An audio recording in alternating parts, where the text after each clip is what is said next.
We have Ben Underwood here, the founder and chief analyst at Bud Analytics, and a statistician here at the Chess Club. Welcome. Thank you. Thank you for having me. I'm happy to be here. I had to ask Ben, Bud, what's Ben Underwood Data Analytics. Yes. But of course, it makes perfect sense. Yes. We have a beef. Bud, Ben, we have a beef.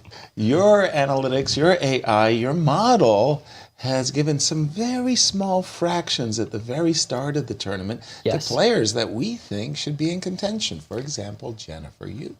I'm right in there with you. Oh, completely. Good. Yes, completely. I take the ELO and head-to-head and other factors and I weight them. Right. And then I have the simulations run the tournament probabilities for all these players. Right. And sometimes they spit out probabilities that I just don't like, but that is what the computer is saying, what they think the winners of the tournament are going to be.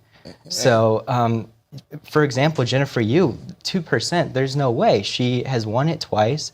But because of just the absolute gap in ratings between her and Carissa and some of the other fields, I think that's maybe why the computer is going after those numbers. And this is what we're talking about. Jennifer Yu, 1.7%. I know this is based upon 15,000 tournament simulations, Ben, but when I know that Jennifer won it twice, what 15,000 are you looking at, man? Yeah. She's already won it twice.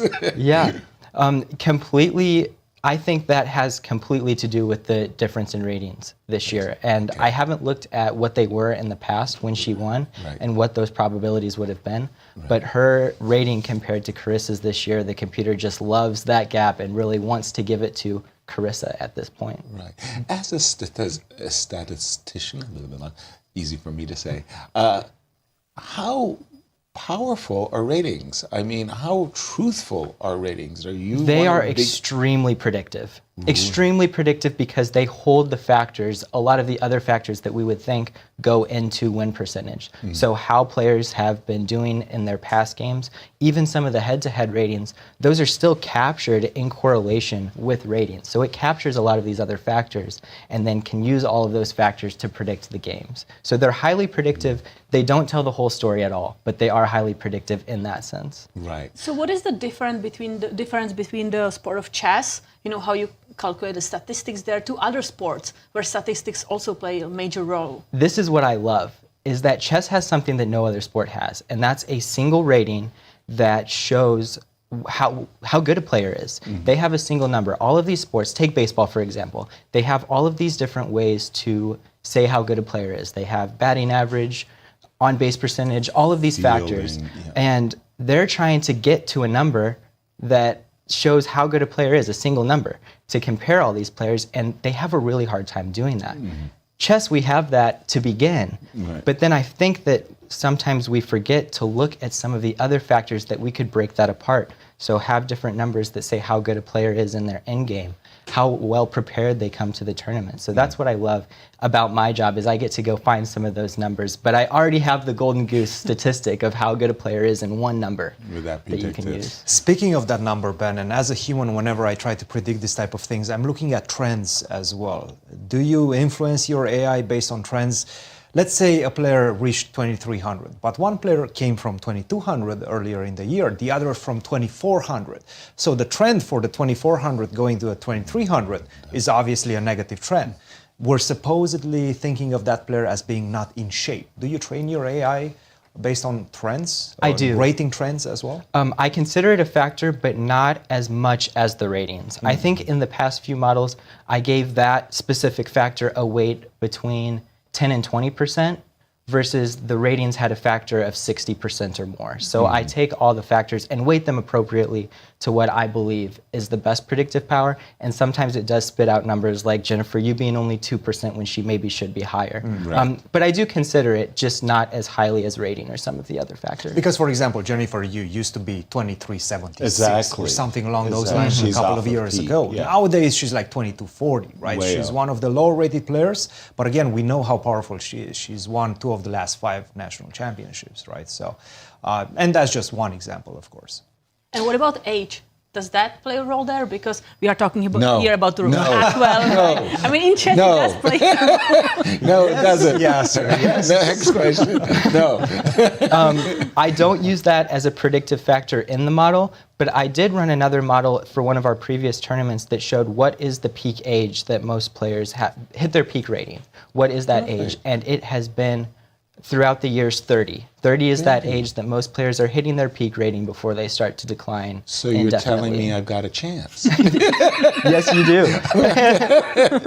Ben, we had some fun the other day. We did. We were talking about different generations and comparing world champions, and we have a common enjoyment of that. You prepared something coming on the show. Tell us about this conversation we were having. So I created an equation called the rating inflation factor. And what it does is it takes the top 15 players since the 1800s, and it looks at what are those average ratings of the top players over time. And given technological advances or other factors, how are these players increasing their ratings? Right. So then what you can do is build a model that predicts, well, what if those players that had been so dominant in their generation, what if they hit their peak rating today in 2024? And what does the computer predict that their rating would be today if they had all the technological advancements or other things? And it would be right here. Tell us what we're looking at right here. Explain to our audience what they're seeing. So right here is the top 5 list of players on what their adjusted In the rating entire would be. history. In entire history. So we have Magnus Carlsen, who hit 2882 in 2014. Right. If you adjusted his rating now, given the increase in average to 2024, it would be about 2894. Okay. Paul Morphy. Yes, He had the highest rating of his era by far. by far. Okay. That was the year 1859. Adjusted for inflation. He's just a few rating points behind Magnus Carlsen. That just shows how dominant he was at that time period and how drastically the ratings have improved since then. A non-world champion, Fabiano. Surprising, but hit such a high rating in 2014 that he made the list as well. Fantastic. And Bobby Fischer, a player that I grew up with, felt was such a dominant force. There was a gap. He won the world championship over Boris Spassky and lost rating points for that match. Yes. He Just only comes out incredible. in 5th place. In 5th. And Magnus Carlsen, he recently received the award from FIDE as the greatest player. And he was saying, well, maybe Garry Kasparov deserves it a little bit more. But Right. based on this rating, he would just have still a higher rating. No objections from yourself regarding the inflation factor there. Did you expect? I expected numbers very close to that. And one of the cool things about that equation is not only does it adjust players in the past, we can also look into the future as what do we predict that the ratings will look like in the future as far as averages. So I have a question for you. Sure. What do you think the computer predicts will be the year that we hit a 3,000 rated player? Ooh.